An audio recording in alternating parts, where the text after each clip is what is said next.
Os bosques e florestas não estão calados. Eles ainda sussurram as vozes da sabedoria dos antigos e te convidam a adentrar o território sagrado do Nemeton, o podcast da Ordem Druídica Ramo de Carvalho. Saudações, ouvintes do Nemeton Podcast. Estamos iniciando mais um episódio e queremos, além de lhes dar as boas-vindas, pedir que abram bem os ouvidos hoje, pois exploraremos um dos temas pilares da nossa espiritualidade. Como o tema é parte estruturante dos nossos conhecimentos, convidamos uma autoridade neste tema, não apenas nacional, mas mundial. Temos, assim, a honra de conversar hoje com o Beloesos e Sarnes. Seja muito bem-vindo. E é bastante importante termos o Beloesos como convidado, pois poucos nesse país têm o preparo e o conhecimento dele para falar e explicar quem foram e o que sabemos sobre as divindades da antiga Gália. E já que ele é especializado nesse ramo, nessa família de deuses e deusas celtas. Bem-vindo, Beloesos, e obrigado por aceitar nosso convite.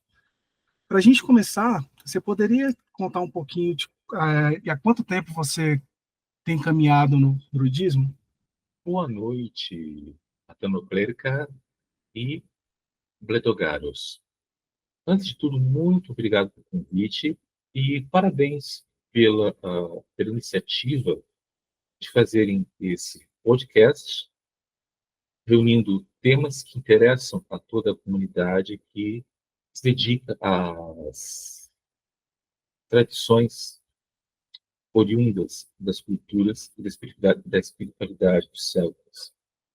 Bem, antes de iniciar o tema, eu vou fazer uma pequena oração, uma prática que eu adoto antes de qualquer coisa que eu faça. Então, por favor, me acompanhe. Aos ancestrais no mar, aos espíritos na terra, aos deuses no céu. Minha voz, meu coração, meu pensamento, eu ofereço. Que isto seja agradável à memória divina de todos os deuses nos três mundos. Agora sim podemos começar.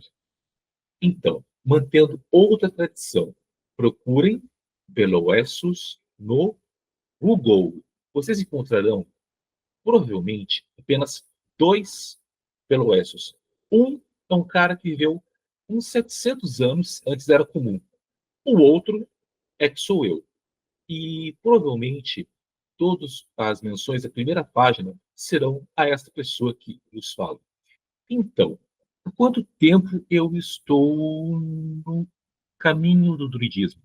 Quando eu era criança, assim, bem menino, isso faz um bocado de tempo, liam muito para mim lendas que depois eu descobriria que eram celtas. Eram as lendas da chamada Matéria da Bretanha, os contos do Rei Arthur e dos Cavaleiros da Tábua Redonda, lendas bretãs, lendas galesas. Então, eu cresci com esse imaginário. Eu vim a conhecer formalmente o druidismo por volta dos 20 anos, e agora eu estou com quase, apenas entre nós, com quase 50. Então, eu já tenho assim, uns aninhos de janela olhando esse desfile druídico passar pela frente da minha sacada, né? E é um estudo que teve, assim, teve uma parte formal, uma parte iniciática, e uma parte também de estudo próprio, de estudo feito por iniciativas próprias.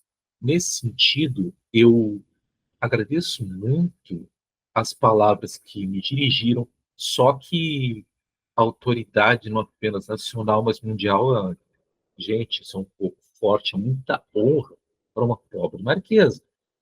Agora, houve muito estudo. Quando eu trabalhava com artes cênicas, tinha uma professora que ela me disse assim: para ser um grande profissional, você precisa de três coisas. Saiba a sua parte, não se atrase e não crie caso sem necessidade. Se você se adequar, se você obedecer a esses três princípios, você será um grande profissional. Eu procuro sempre saber a minha parte, não me pronunciar a respeito de nada que eu não tenha algum conhecimento.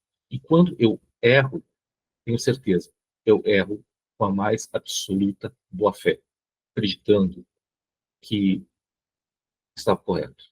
Eu não me atraso.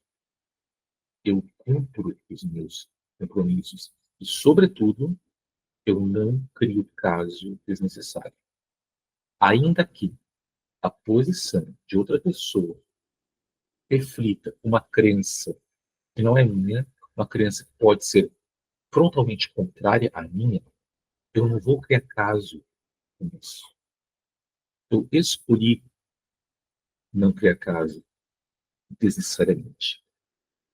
E, mantendo essa postura, com essa tríade de princípios, eu acho que, com o correr dos anos, eu me tornei uma personalidade aceitável.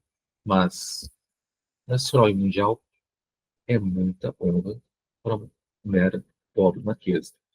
É uma jornada cheia de aprendizagens, né? E que casa perfeitamente com os valores da espiritualidade que a gente tem, né? Com as virtudes. Que bonito. Obrigada por compartilhar. Belo, quais seriam os principais deuses e deusas da Gália? Mercúrio, Apolo, Marte, Júpiter e Minerva. Claro que isso é uma resposta de preguiçoso. Eu estou repetindo a interpretatio romana, a interpretação romana que Gaio César oferece nos comentários sobre a Guerra Gaulesa, no livro 6. Né?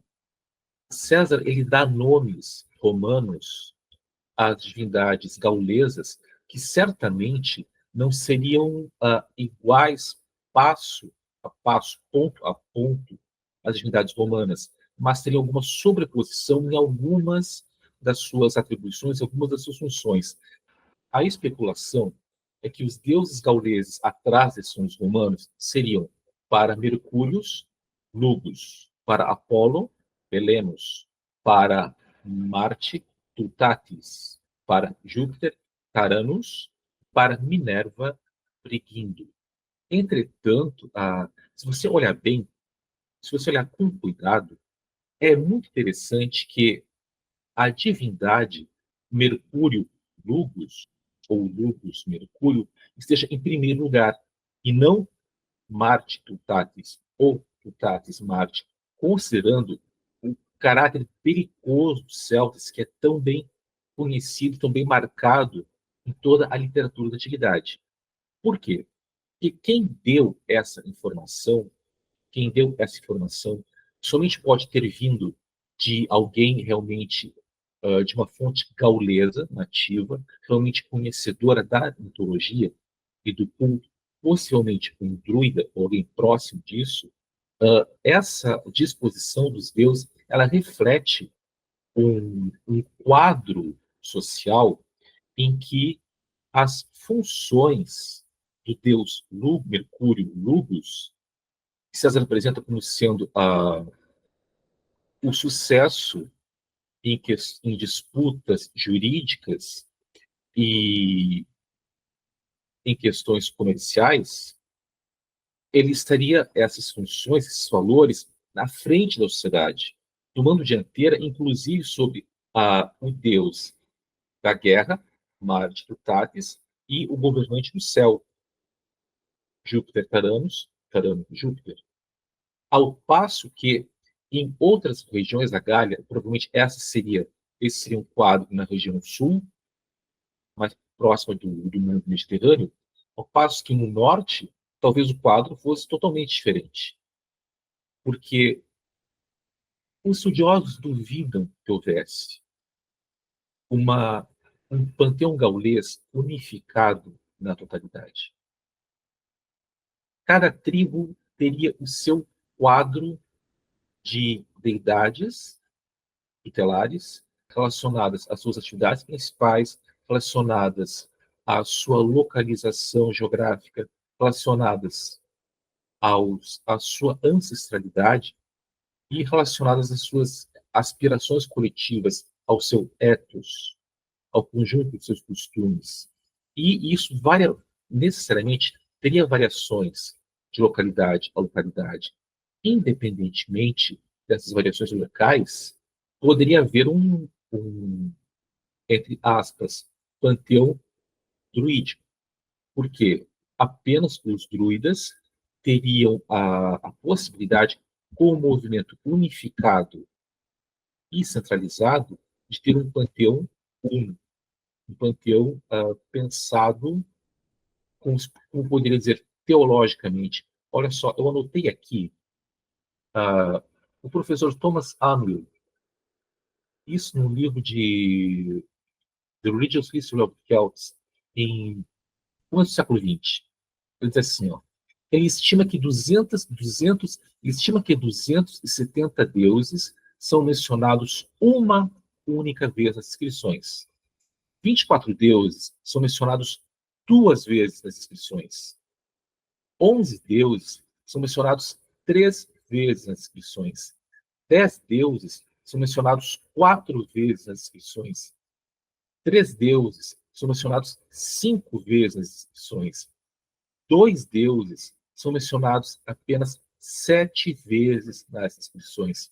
4 deuses apenas são mencionados 15 vezes nas inscrições.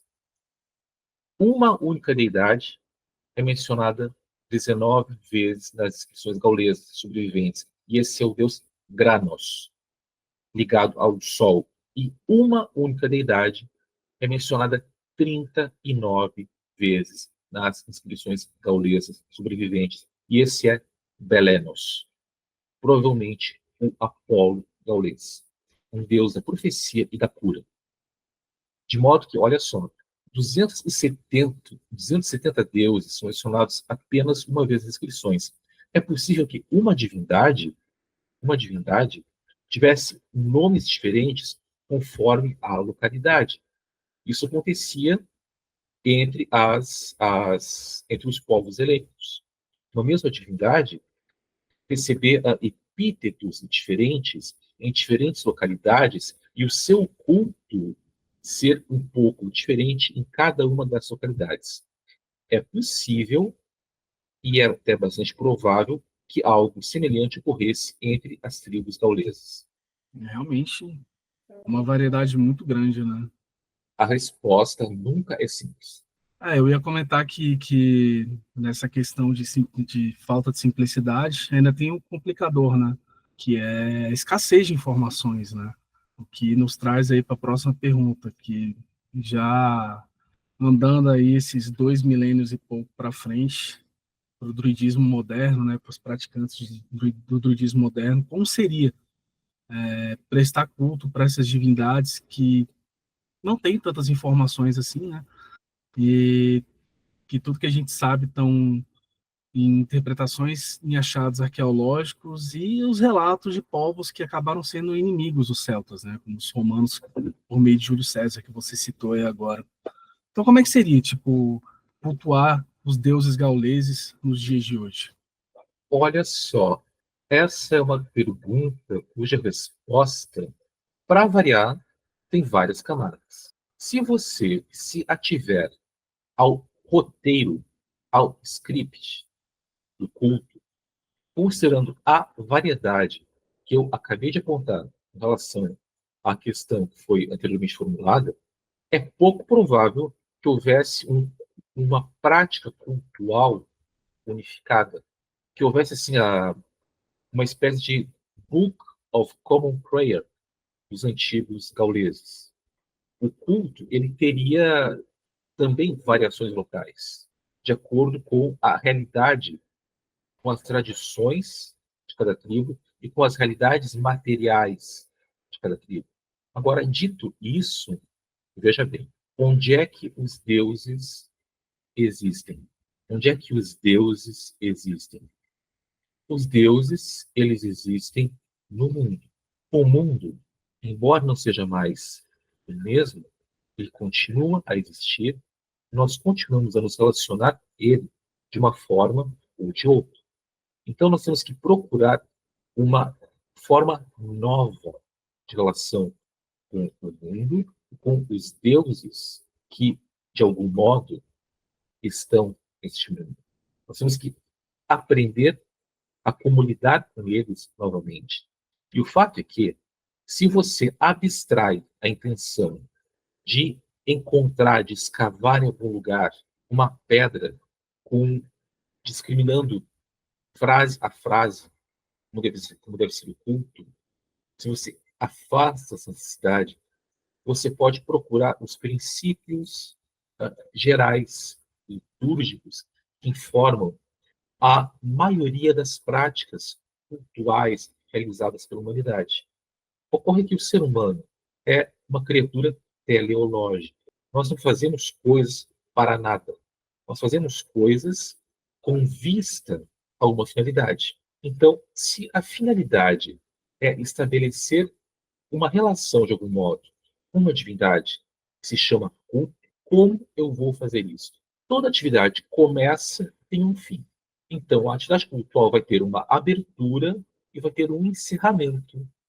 Nós sabemos, como praticantes, todo rito tem uma abertura e tem um encerramento. O que acontece nesse meio tempo, entre abertura e encerramento, pode ser as mais variadas coisas.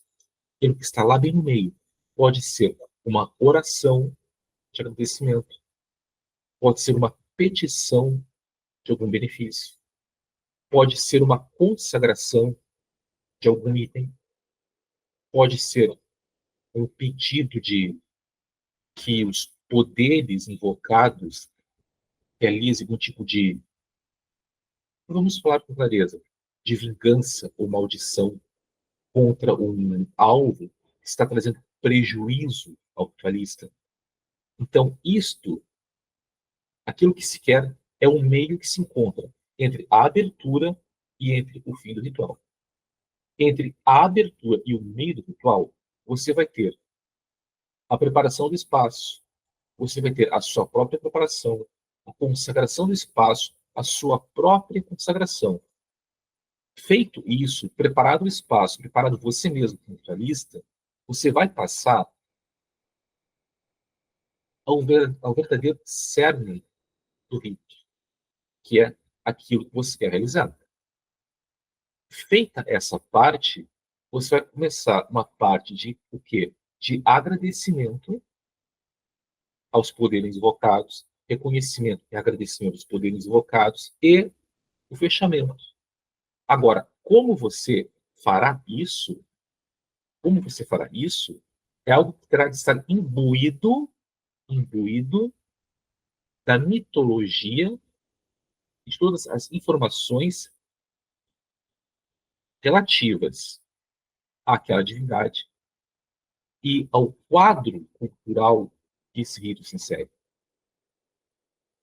Então, o rito pode ser feito de acordo com esses parâmetros que estarão presentes na maioria das práticas culturais da humanidade, sem necessidade de que haja uma pedra de Roseta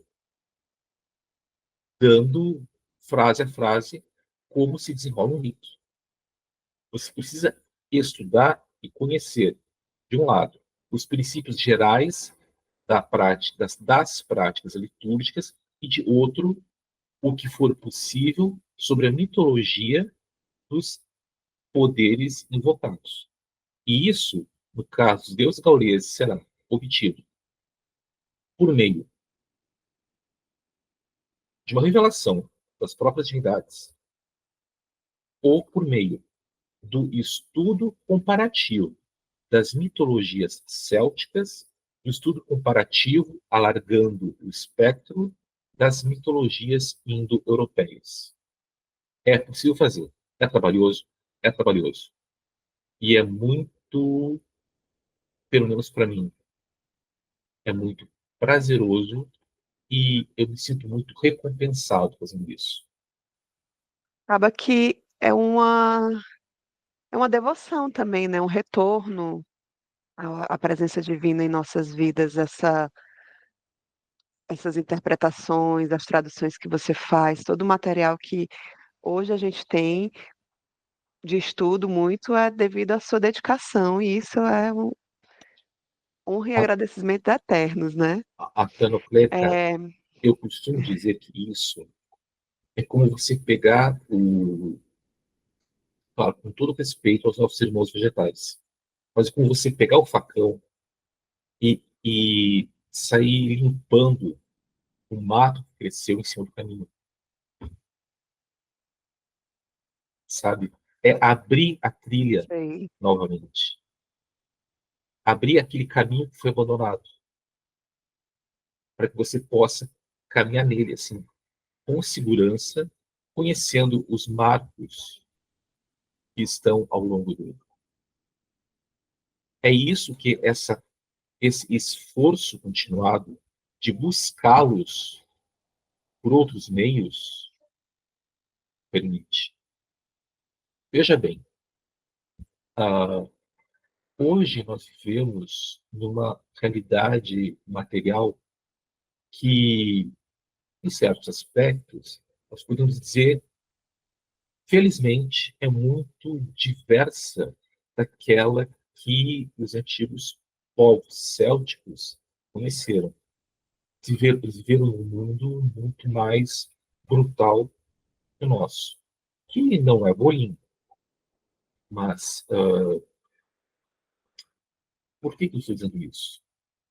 Quando eu digo isso, porque o meu pensamento já foi e não voltou. Você onde está isso, eu espero.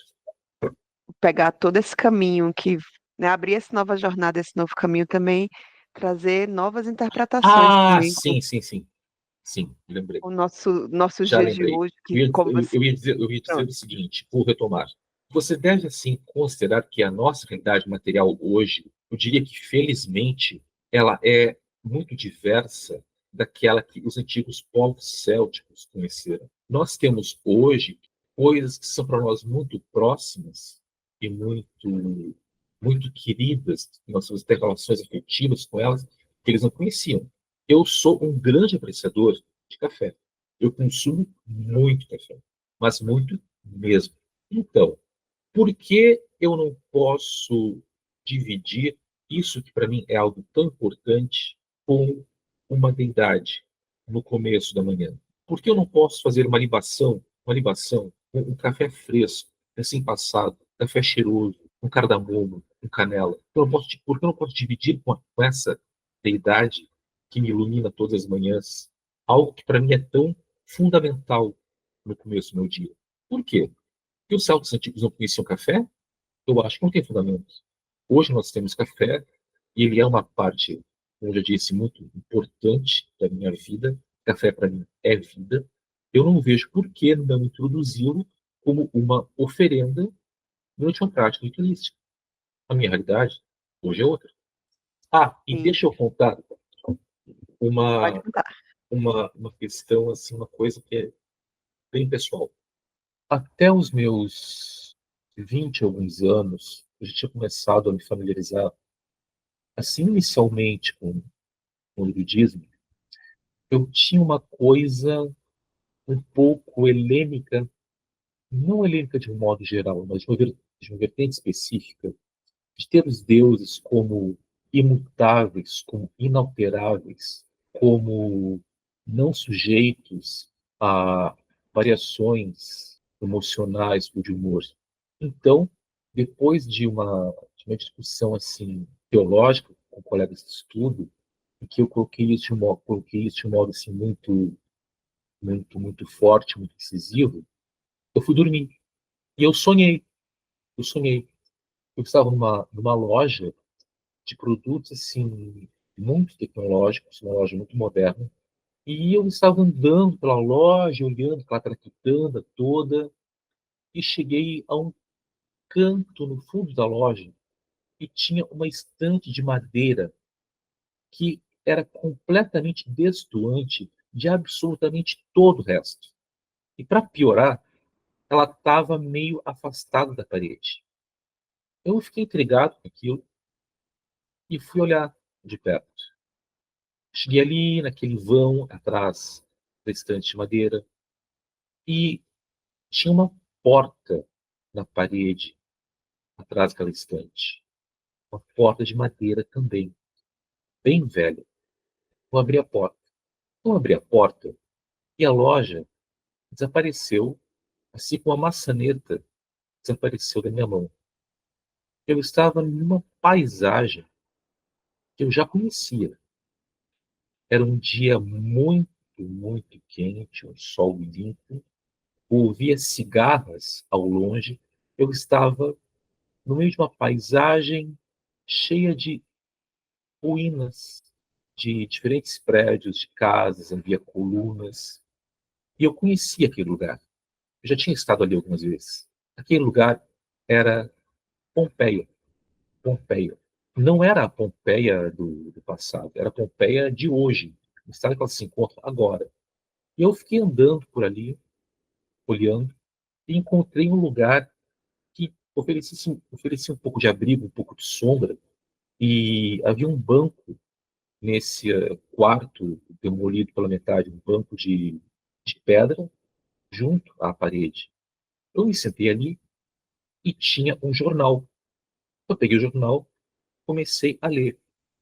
Depois de ler um pouco, eu não lembro absolutamente nada das notícias, eu escutei pessoas correndo e vi que eram duas mulheres correndo.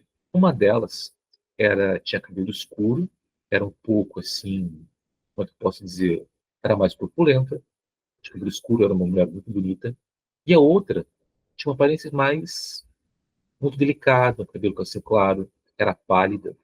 A mulher pálida, mais jovem também, ela usava uma coroa de papoulas, uma camiseta branca e uma calça preta. A outra usava uma coroa de espigas de trigo, ela usava uma camiseta branca que tinha uma serpente verde estampada e uma calça de moletom marrom. As duas usavam tênis. Na minha mente, olhei para elas, pensei, Deméter e Perséfone não se fazem mais deusas como antigamente. Nesse exato momento, estão passando correndo pela minha frente. Elas estacaram diante de mim e se voltaram para mim. Eu me joguei no chão e coloquei o jornal em cima da minha cabeça. Quando eu olhei para fora, as duas tinham se fundido e virado um enorme rosto só. E ela, ou ela barra elas, diziam: Você acha que os deuses não mudam? Você acha que os deuses não mudam? Você acha que os deuses não mudam? Você acha? E nesse momento eu acordei apavorado e empapado de suor. E nunca mais fiz afirmações categóricas a respeito dos deuses. Sobretudo, dizer que eles não mudam. Porque se elas se deram ao trabalho de aparecer no meio da noite para me dizer que eles mudam, quem sou eu para acreditar o contrário? Uau! Isso me lembrou Uau! muito a própria visão do Neil Gaiman em Deuses Americanos. Acredito que você já leu, Belo? Deuses Americanos? Sempre que eu conto esse sonho, alguém pergunta isso. Sempre. Não falha nunca. Não, mas não tem como falhar, cara. Né? Tipo, Não tem como você falhar. acabou de falar, É bem da pena do Neil Gaiman. total. Eu já escutei muito sobre o livro e eu lerei o livro. Talvez assista a série. Mas certamente lerei o livro. Posso te fazer uma sugestão? Por favor. Tem duas edições. Tem a edição original, que ele lançou ali no final dos anos 90, início dos anos 2000, e tem uma versão posterior que ele reescreve algumas partes, essa inclusive eu comprei, mas ainda não li, que falam que tem algumas mudanças interessantes. Então eu acho que, tipo, para além da série, que ela é muito boa só na primeira temporada, muito boa mesmo. A partir da segunda começa a ficar meio estranho, né? Então eu recomendo mais os livros. Tenta ler os dois, eu tenho certeza que você vai adorar. É uma das melhores leituras que eu já tive. Eu vou. E talvez ele tenha reescrito justamente por causa dessa vivência do Beloeso. Você acha Certeza. que os Né, deuses não mudam? é Olha, tipo isso. só se foi comunicação assim telepática, porque a única coisa que nós temos em comum é uma influência Lovecraftiana, né? Eu sei as questões assim polêmicas da personalidade de Lovecraft, mas eu sou muito devoto dos escritos dele, especialmente ao estranho caso de Charles Dexter Ward. Eu gosto muito, particularmente desse conto. É. Mais até do que do Mythos, do Cthulhu. Uhum. Lovecraft eu tenho pouco conhecimento, conheço mais as histórias de Cthulhu, ali, aqueles contos, tem uma coleção aqui de contos dele, mas Lovecraft tem umas pegadas assim bastante interessantes, né, para quem tem olhos de ver, né. Sim. Eu gosto da fantasia, ficção científica, do acreditar em outros mundos que ele já traz numa literatura bem antiga, né?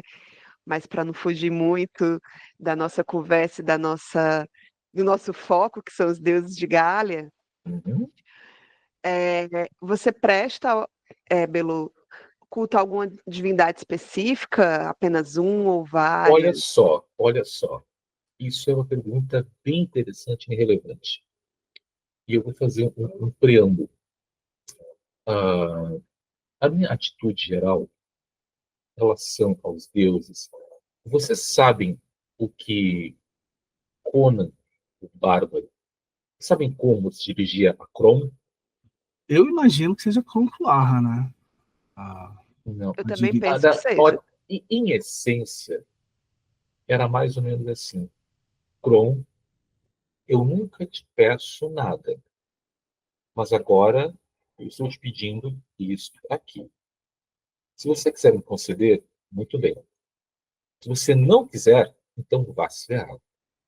É mais ou é, menos isso.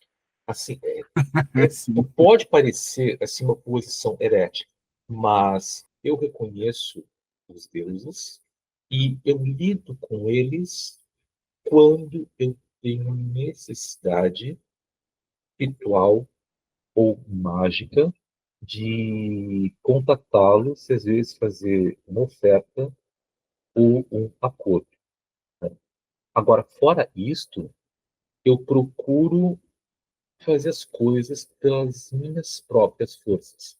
Sabe, tem um diálogo platônico chamado Eutífron. Esse Eutífron, ele era um ateniense, ele era muito devoto, era muito carola. E Sócrates, o mestre de Platão, o encontrou justamente quando ele estava a caminho do, vamos chamar assim, do foro, para ver como estava correndo um processo a que ele tinha dado início quando ele denunciou o pai dele por ter cometido um homicídio. E o caso do pai dele foi o seguinte: eles tinham um escravo que trabalhava na lavoura dele. Esse escravo estava bêbado e o atacou, mas ele conseguiu dominá-lo. O pai do Tifo conseguiu dominar o escravo e ele o amarrou e mandou que os outros servos o deixassem em uma grande vala que havia no campo até que fosse decidido legalmente o que fazer com ele. Mas nesse meio tempo, o infeliz do escravo veio a óbito, morreu, foi de Olavo, faleceu. Então o Eutífron estava denunciou o pai pelo homicídio, né? Hoje em dia seria talvez um homicídio pré-doloso, mas enfim. O que o Sócrates questionou nesse momento foi por que Eutífron tinha denunciado o próprio pai por matar um escravo. Lembrando que escravo, doulos, era uma coisa, era um insumo, era um instrumento animado. Não era era uma pragma, era uma coisa, não era anthropos, não era pessoa. Então a gente tem que ter cuidado para não transferir para o escravo a percepção moderna que nós temos a respeito dessa situação. Tá? Então, só que se pergunta, Mas você, por que você denunciou seu pai por ter matado um escravo? E o Tifon diz, porque esta é a ação correta ante os deuses. Porque esta é a ação correta ante os deuses.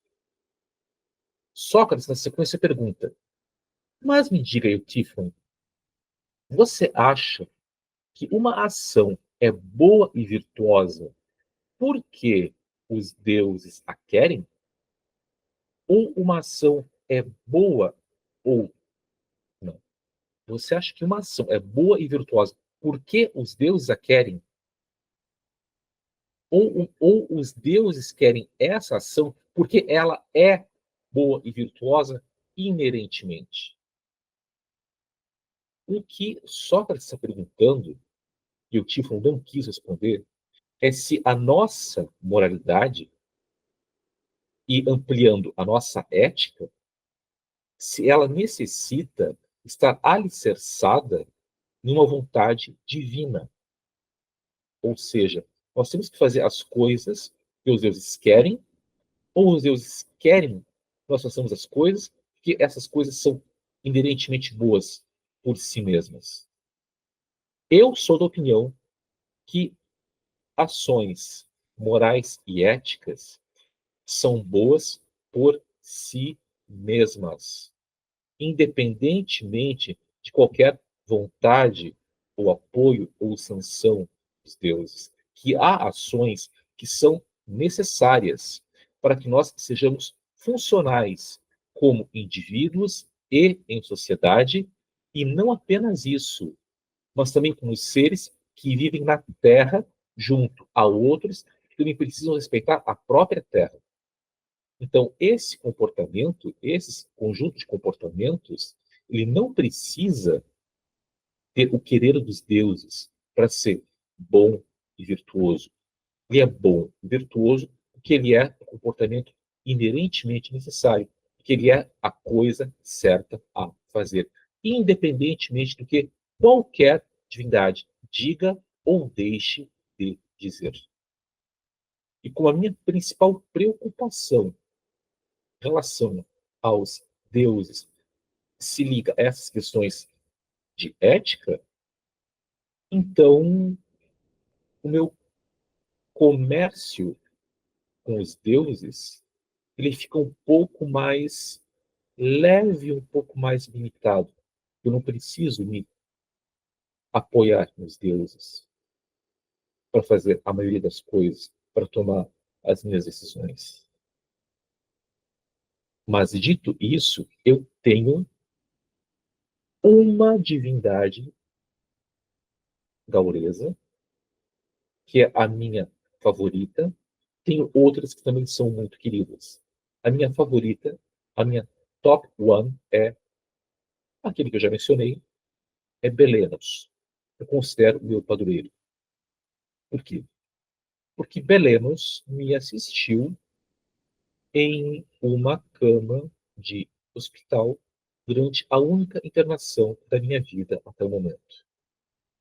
Eu não acredito que tenha sido efeito de algum antibiótico ou de alguma outra droga, porque as coisas que ele me comunicou me deram tranquilidade e força para ultrapassar aquela situação, e tem me orientado, tem me carregado, por assim dizer, muito bem até hoje.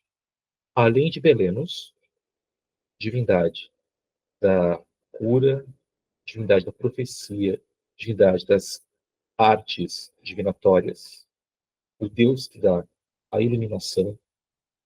Eu tenho como deuses muito próximos, muito queridos, Carnonos, Prosmerta e o seu companheiro Ludus.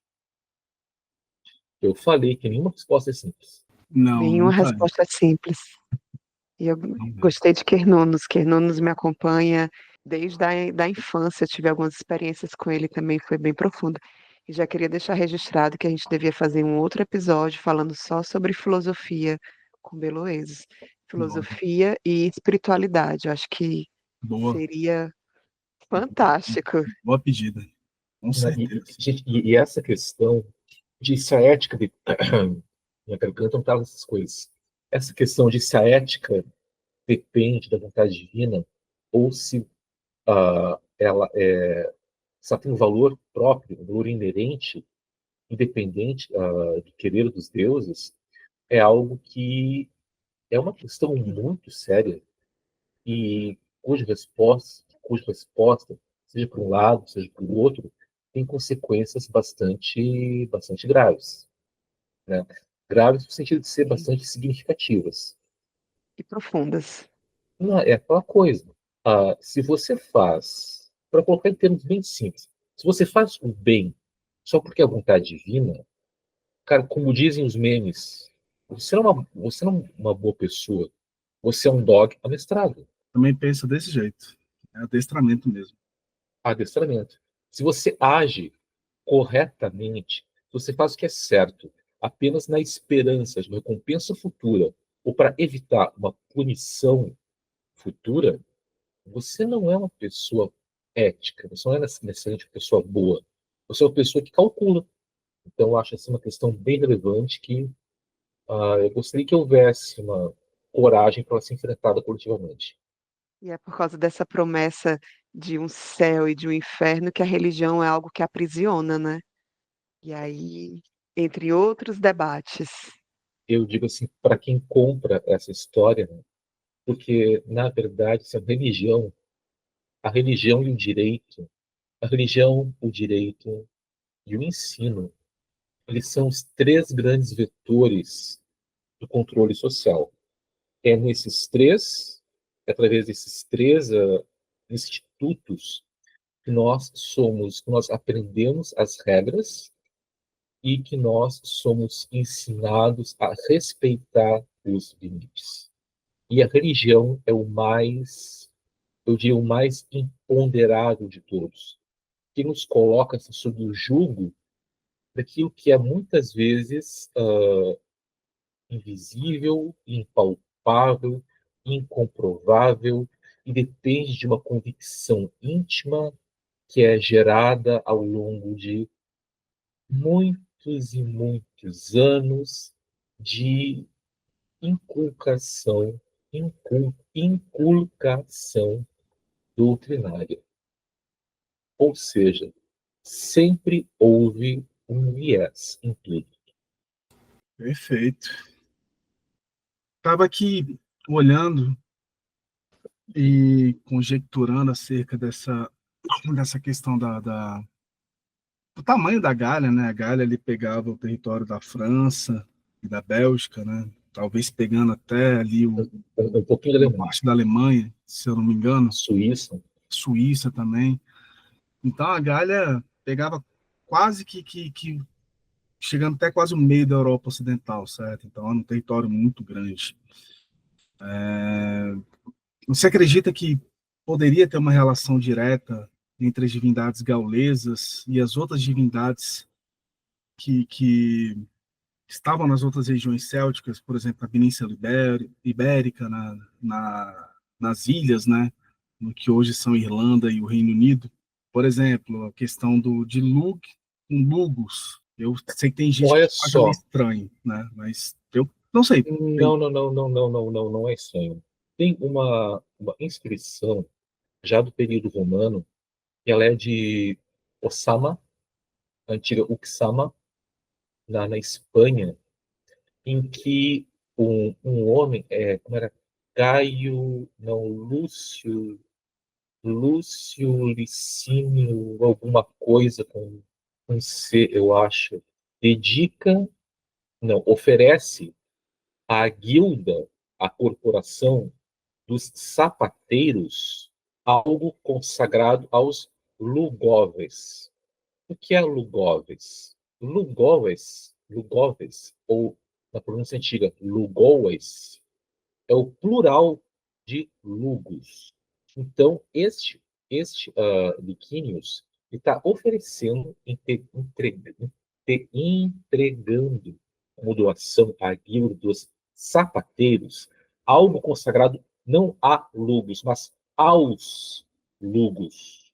E essa expressão ela vai ser encontrada também em seu tibérico da forma lucubo, que é uma forma dativa do nominativo lucus, isto é, lugos, em seu tibérico. Duas coisas devem ser notadas em relação a essas informações. A inscrição em latim aos lugos e a menção lucubo na inscrição seu tibérica. É que uma lenda registrada tardiamente na Irlanda, acho que do século XVII, que é sobre o nascimento de Luke Lefada, ela conta que Luke tinha 2 irmãos gêmeos, ou seja, eram trigêmeos, ou seja, não era um Lugus, eram 3, eram Lugoes. Então existe algo em comum, um fundo remoto, talvez exista, ligando esta lenda registrada no século XVII, na Irlanda. Veja bem, eu não estou dizendo que ela é uma lenda do século XVII. Estou dizendo que ela foi registrada no século XVII, na Irlanda, mencionando uma pluralidade de lugos, assim como está registrado em seu Tibéria, ou melhor, já na Espanha, dominada pelos romanos. O outro ponto é que a inscrição em latim menciona a guilda dos sapateiros, Collegium Sutorum, o colégio ou guilda ou corporação dos sapateiros. Coincidentemente, no terceiro ramo dos Mabinogi de Manawyddan, Rio Claudifes aparece como fabricante de sapatos. Rio, o cognato, aliás, do Lug irlandês e do Lugus gaulês e seu tibérico, Claudifes, faz, às vezes, de sapateiro no terceiro ramo dos Mabinogi. Isso nos leva à identificação, a possível identificação devida com um aspecto de Mercúrius Hermes. E que aspecto seria esse? O aspecto de psicopompos, isto é, de guia das almas na sua viagem ao outro mundo. O que é necessário para trilhar os caminhos que levam ao outro mundo? Sapatos. Lugos fornece os calçados. Lugos fornece os meios para que as almas encontrem o seu lugar no outro mundo.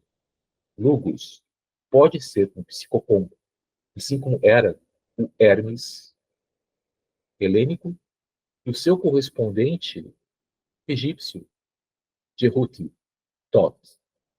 Então, assim, você perguntou qual seria a posição da Gália nisso? Porque eu confesso que eu fui tão longe que eu esqueci a pergunta. Não, não, era as influências das divindades da Gália sobre as divindades das outras regiões, se havia uma espécie de intercâmbio cultural. Porque, se eu não me engano, inclusive você falou anteriormente que as nomenclaturas dos deuses poderiam se diferenciar nas regiões distintas. Então, aí eu até citei a questão de Lugos e Lug, né? Se de repente o Lugus gaulês seria o Lug irlandês, e por aí vai, né? Se isso se confirmaria, ou seria pelo menos uma possibilidade. Olha, bater o martelo em relação a essa questão é algo que só se poderia fazer depois de um dado que confirmasse uma absoluta identidade entre o Lugus da Gália, o Lugus da Celtibéria e Claudifes, depois de Gales, e Lugo Levada, da Irlanda. Os três têm um passado linguístico comum, mas daí a afirmar que são a mesma divindade é algo que carece de suporte. Não há nada que permita afirmar que são precisamente a mesma divindade. Podem ser expressões diferentes da mesma divindade em diferentes pontos da geografia e da cronologia. Perfeito, perfeito. Não, se isso responde a pergunta. Não, tá plenamente respondido. E dentro da percepção comum do politeísmo entre os celtas, é possível falar em uma entidade suprema na figura do que chamam de incriado e como isso se relaciona com as demais divindades? Incriado, você está pensando basicamente no Bardas. Estou errado? Não, não. Não sei se seria o Bardas, mas a figura do Incriado ou de Spater, se eu não estiver fazendo algum tipo de confusão. Ok, aí é outra coisa. Porque o Incriado ele vai aparecer com esse nome no Bardas. O Dispater, que está nos comentários de Caio César, é outra coisa. É Ah, diferente. Tá? O que acontece é o seguinte: o Incriado no Bardas, ele é uma demonstração da influência neoplatônica que permeia aquele livro. O Bardas, de autoria de Iolo Morganwg, numa percentual que é impossível dizer qual seria, ele é pesadamente influenciado pelo neoplatonismo, que estava muito em voga naquela época, no segunda metade do século XVIII. Ao passo que o Dies Pater é, novamente, uma interpretatio romana, uma interpretação romana que mascara o nome de uma divindade celta, uma divindade gaulesa. Mas, nesse ponto especificamente, convém observar que César acrescenta que essa é a tradição passada pelos druidas. Ele nos dá duas informações nesse ponto. Uma, de que a fonte dessa informação é druídica. E dois, que os druidas, entre outras coisas, faziam transmissão das informações históricas. Algo que nós, que já somos, assim, digamos, do métier, já sabíamos. Mas ele confirma nesse ponto. Qual divindade seria esse Dis Pater? Dis, ele é o pai Dis. Dis é uma divindade tônica, uma divindade do mundo inferior, do mundo de baixo, o que não tem nada a ver com o inferno, mas isso vocês também já sabem. E ele é uma divindade que guarda as riquezas ocultas na escuridão da terra. As riquezas da fertilidade, as riquezas da água que rompe da terra nas fontes, nos rios, nos lagos, e também as riquezas que os homens escavam em todas as minas: o ouro, a prata, as pedras preciosas, as pedras para a arquitetura, e também, por último, mas de forma alguma menos importante, a riqueza das sementes que germinam e nos dão o alimento. Tudo isso se encontra sob o domínio do pai Dis. A grande questão é: qual seria esta divindade gaulesa que recebe o nome romano de pai Dis? Na minha opinião, é nada mais, nada menos do que o Galhudo, Carnonos. Eu Olha considero que que interessante. a postura de Carnonos, a postura sentado com as pernas cruzadas, que alguns chamam de postura de lótus, mas na verdade seria apenas uma padmasana, uma meia postura de lótus, não, mas isso é irrelevante. É a mais semelhante a um cubo que, fora a posição da pessoa deitada, em decúbito dorsal, é que ela permite maior contato com o solo e que dá a maior estabilidade. Portanto, ela representa a própria solidez e estabilidade da Terra. Ao passo que a galhada de Carnonos, ela é o sustento da própria superfície da Terra, além de ser uma figuração das árvores que o inverno europeu despe totalmente das suas folhas. E Carnonos também é um deus do mundo inferior. Também é um deus que brilha com um brilho sombrio dentro da escuridão. Também é o Deus que faz os humanos renascerem, assim como as sementes germinam do sol, depois que eles próprios foram plantados e apodreceram no sol. Carnonos é o Deus que alimenta o touro e o gamo, isto é, o rei, o touro do mundo humano, do mundo da cultura, do mundo das coisas domesticadas, e o gamo, que é o rei da floresta, o rei das coisas selvagens. Então, na minha avaliação, Dispater não é outro senão Carnonos, que também pode ser, quando ele perde os seus chifres, na metade luminosa do ano, Seluanos, que os romanos chamam Silvanus, com a diferença de que Silva, em latim, significa mata ou floresta, e Selva, em gaulês, significa posse ou bem, isto é, propriedades, coisas que as pessoas têm, riquezas. Então, Selvanos é o rico, o que se traduz em grego como Plutos, um dos títulos de Plutão. Então, na minha opinião, esse Dispater seria o pai dos gauleses, o deus da noite, é Carnonos, não outro. Olha, confesso que essa pergunta nessa questão do Dispater me deixava bem confuso, porque eu imaginava que era uma espécie de Deus primordial, sabe? Deus numa ideia monoteísta, assim, mas essa explicação aí limpou essa dúvida. Muito bom. Obrigado.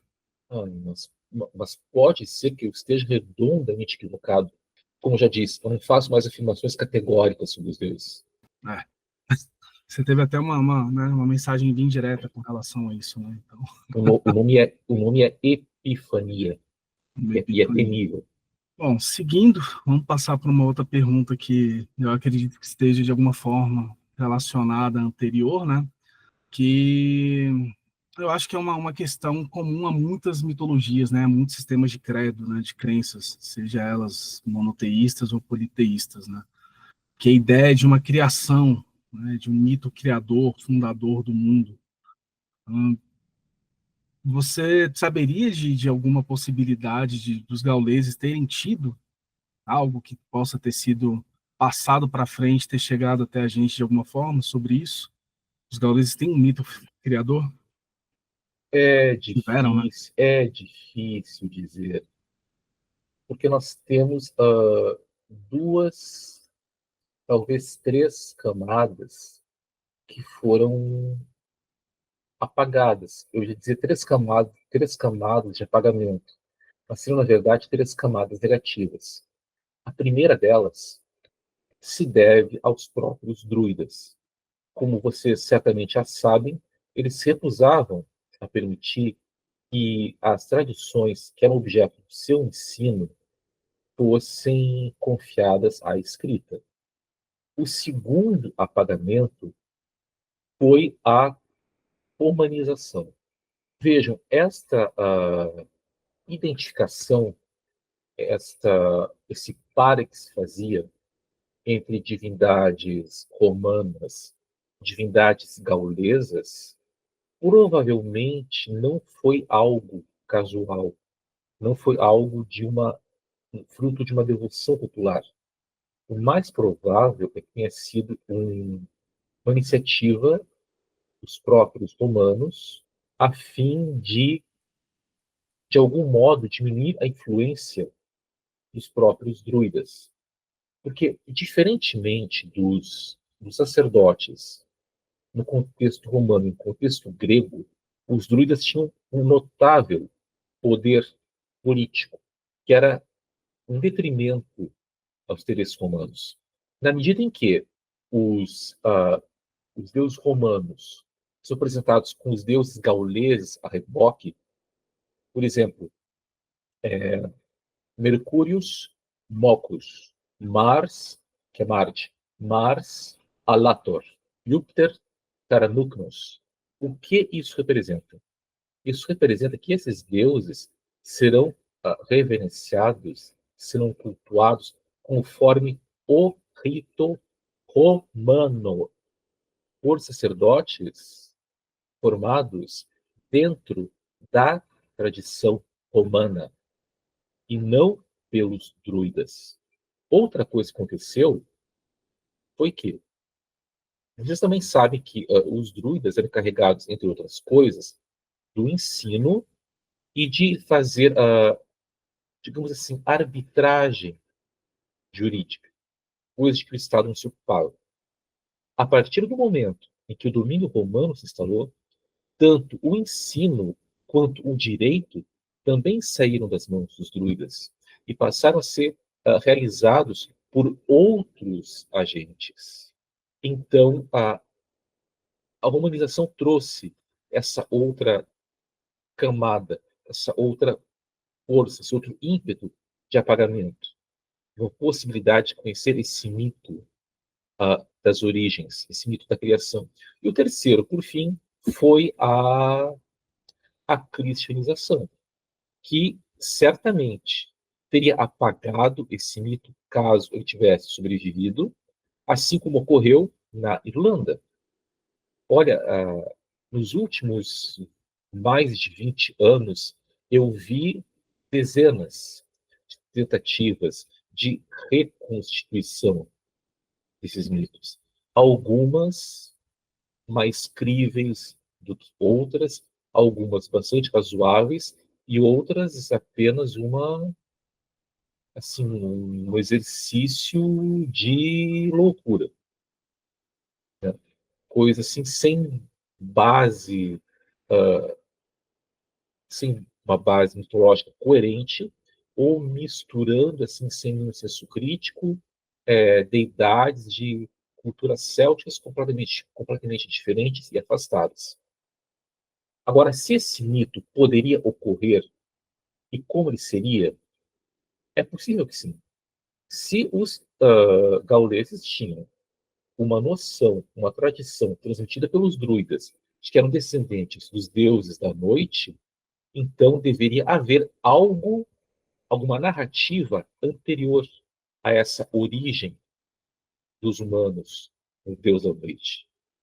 Eu desconfio que esse mito envolveria a separação do mundo superior Albios, onde residem as almas liberadas do ciclo do renascimento e os deuses luminosos, a separação do mundo superior Albios do mundo inferior Lugnos, onde residem as almas que estão em movimentação entre o mundo inferior e o mundo material, e os deuses crônicos, os deuses da escuridão. E esses dois mundos, Albios, em cima, e Dubnos, nas profundezas, eles são, ao mesmo tempo, separados e unidos por Bitos, o mundo intermediário.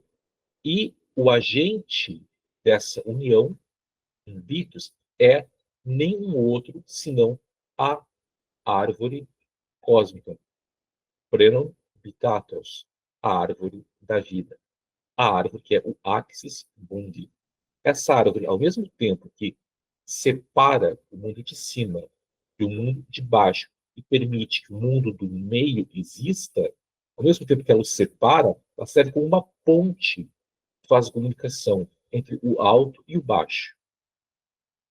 E quando essa árvore algum dia cair, o alto e o baixo, o fogo e a água, a luz e a escuridão, irão se chocar e o mundo babaus, o mundo acaba.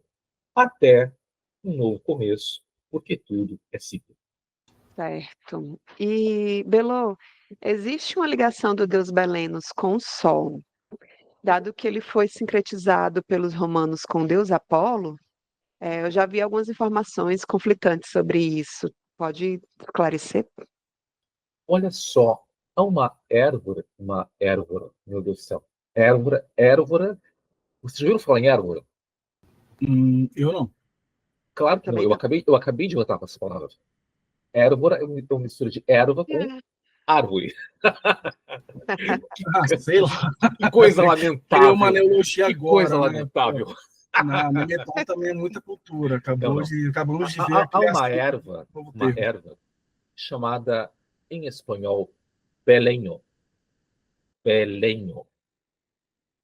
Na antiguidade, em gaulês, ela se chamava Belenuntia.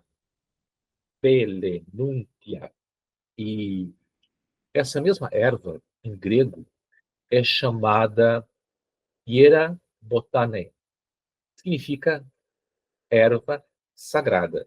Em latim, ela se chama erva, herba, herba apollinaris. A erva apolínea, a erva de Apolo. Belenho, Belenuntia, hiera botanae, herba apollinaris. Nós conhecemos essa erva como meimendro negro.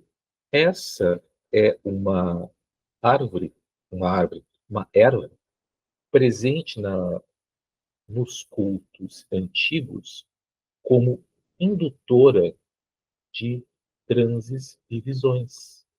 Porém, se não ministrada nas doses adequadas, ela pode ser mortal. E vejam que a erva que induz transes e visões, não por acaso, Belenho, Belenúquia, tem o seu nome semelhante ao deus Belenos, porque Belenos é o deus iluminador. Nesse sentido, ele é um sol. Ele é o sol do conhecimento. Ele é o sol da profecia. Ele é o padroeiro das artes divinatórias. Ele é Mantis, o vidente, ou profetes, assim como o deus Apolo. É nesse sentido que ele é identificado a Apolo como aquele Deus que dissipa a escuridão através do conhecimento místico ou profético que ele entrega.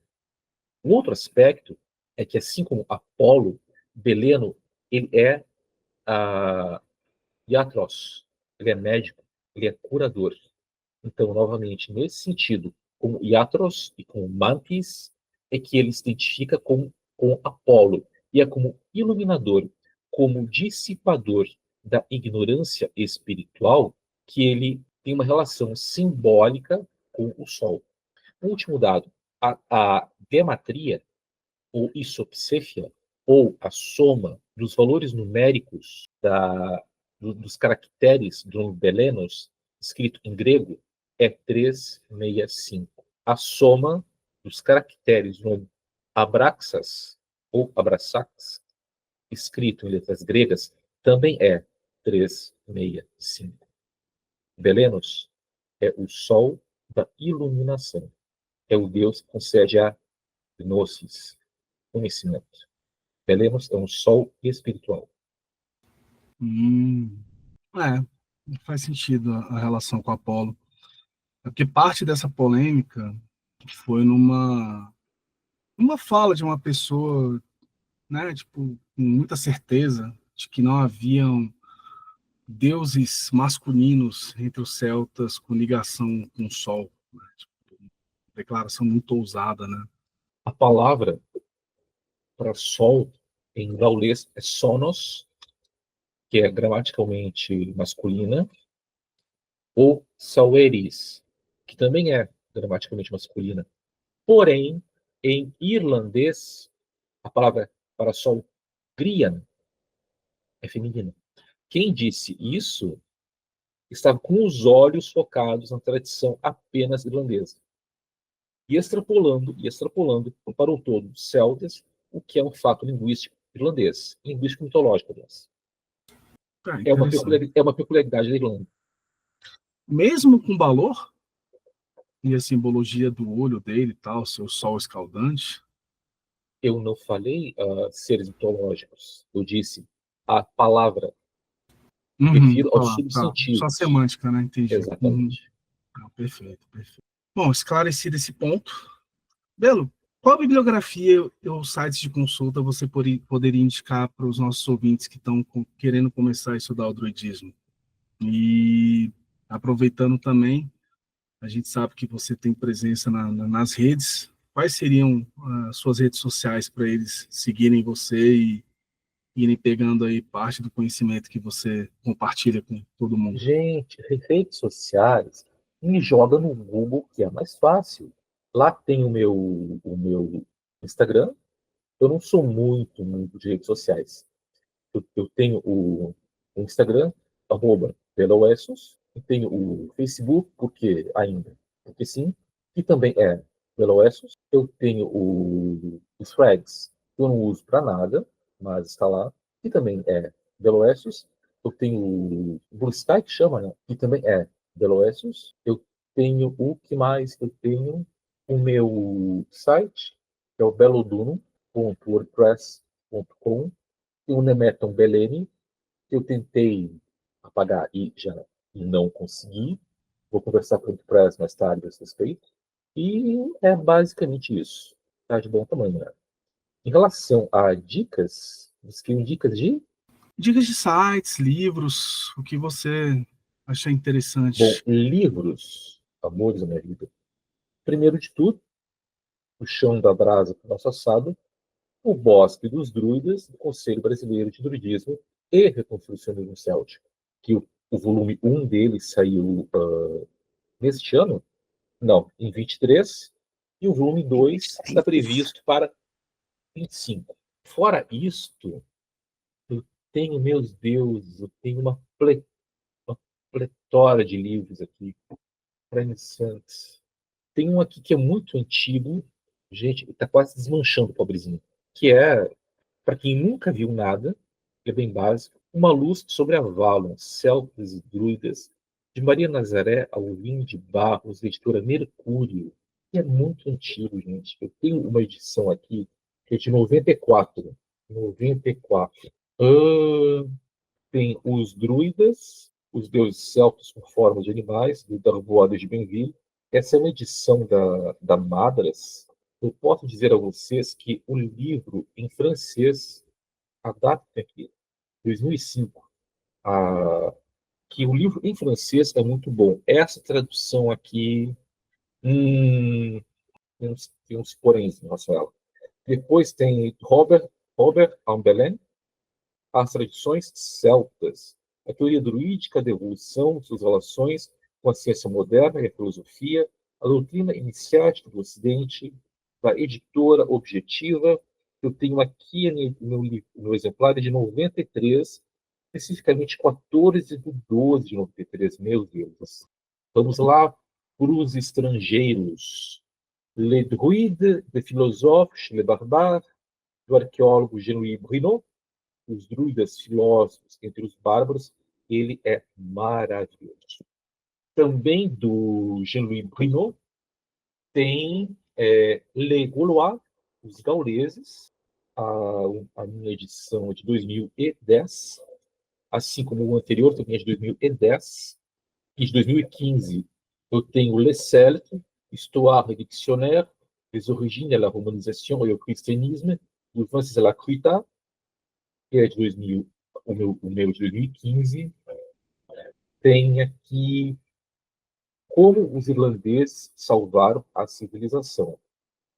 Ele podia colocar um subtítulo aqui e receber um pouco agradecimento por isso.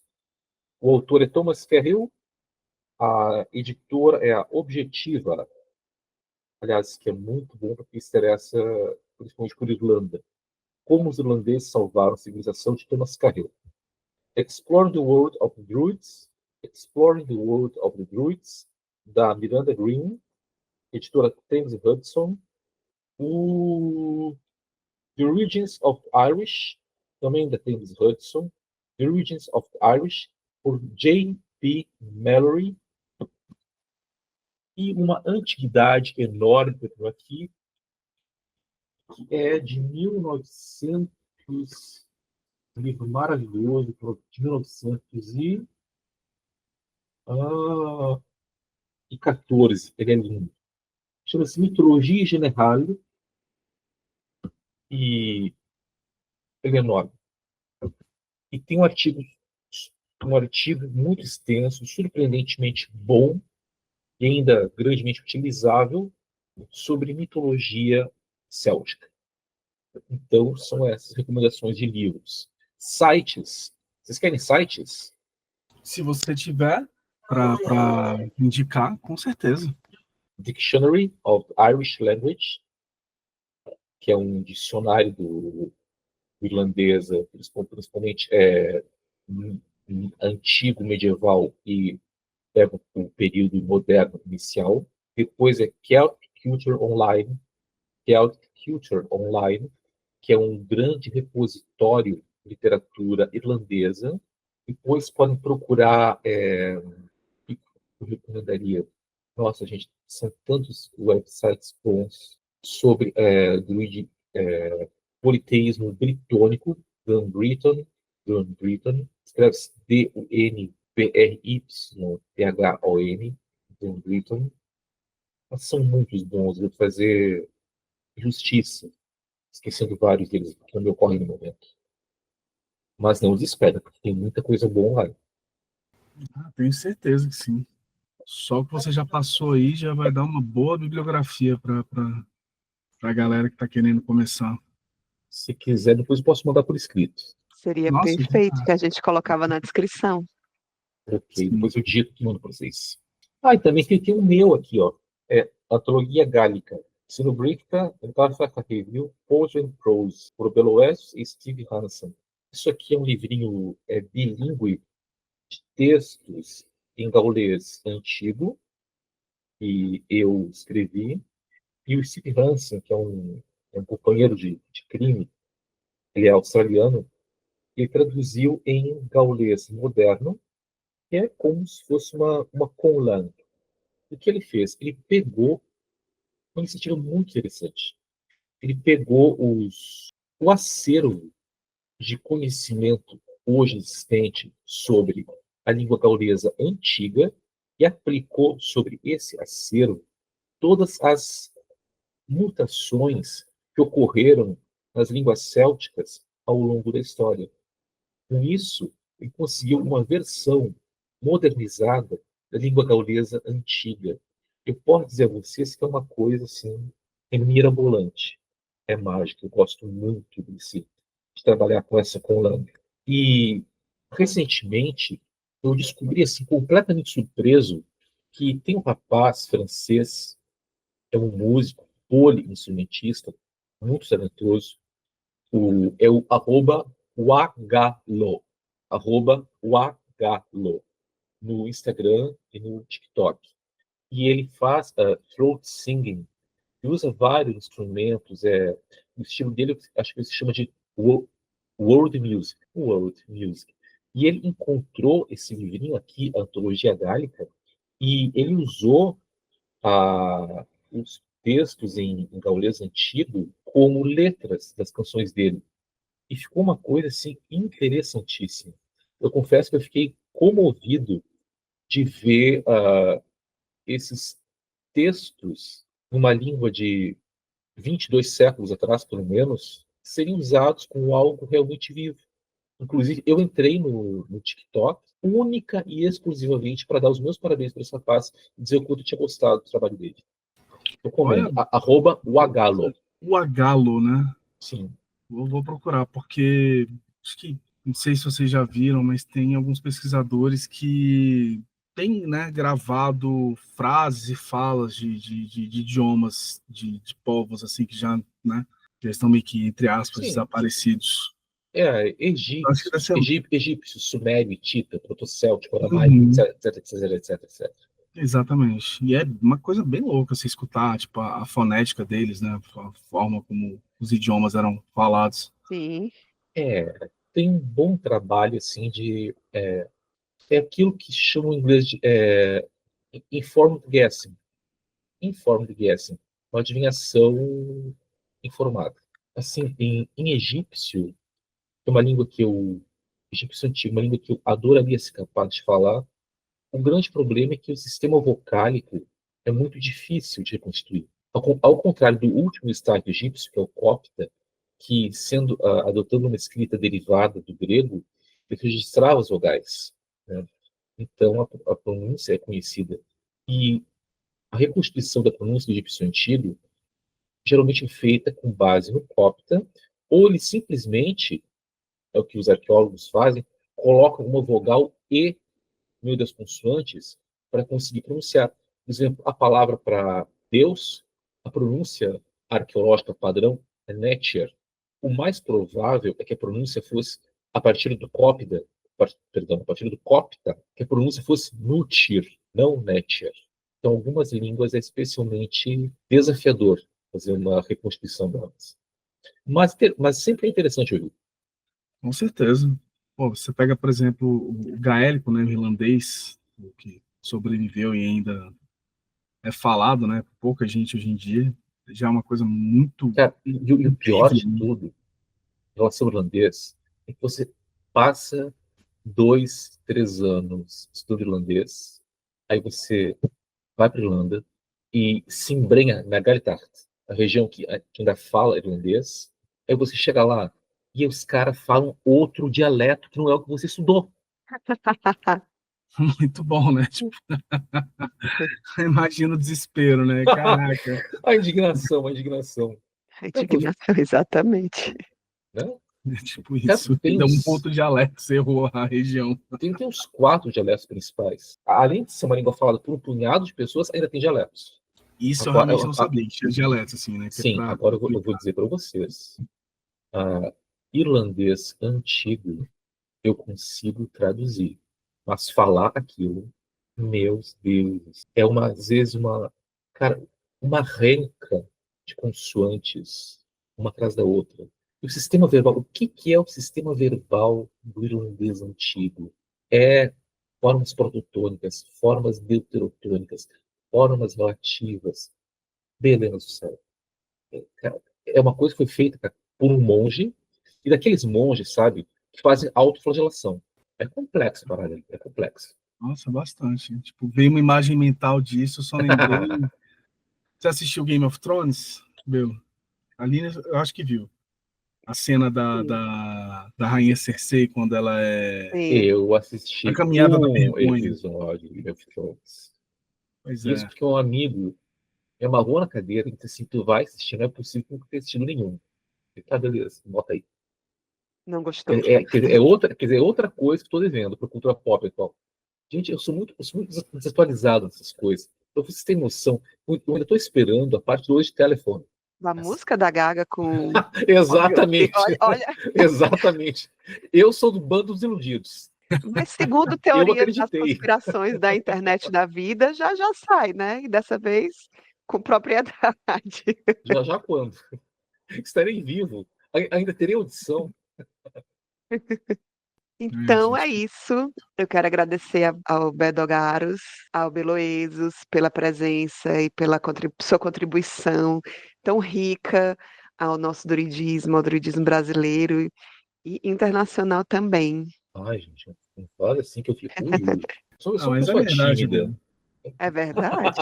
É verdade. A gente não estaria falando isso se não fosse verdade. Tipo, e é uma coisa assim que eu acho interessante, que na comunidade que a gente tem, ela é pequena, mas ela é altamente qualificada, né? Quando a gente começou esse trabalho aqui do podcast, a gente percebeu isso. E você, Deleuze, está realmente lá no topo, né? Tipo, Gente, vários nomes muito grandes que a gente tem, você é um dos que, principais. o que eu posso dizer? Eu tentarei não ficar excessivamente envaidecido, não negarei que me alegra, e esforçar-me-ei, como diria o vampirão, esforçar-me-ei para continuar a fazer jus a essas palavras, porque manter o pique é uma responsa. Ah, com certeza. Se o druidismo está prosperando e tem condições de seguir em frente, é pelo trabalho de pessoas como você, né? Então, é realmente um agradecimento com muita sinceridade. Isso que a gente está fazendo aqui é só também a nossa parte de levar para frente o conhecimento que vocês têm. Então, pessoal, obrigado pela audiência.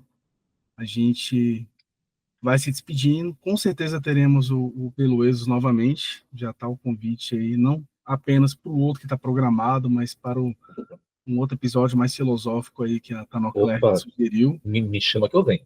Café e filosofia, a gente passa a Me madrugada. chama que eu venho. Vamos fazer um Gente, corujão aí. café e filosofia é nome de alguma coisa.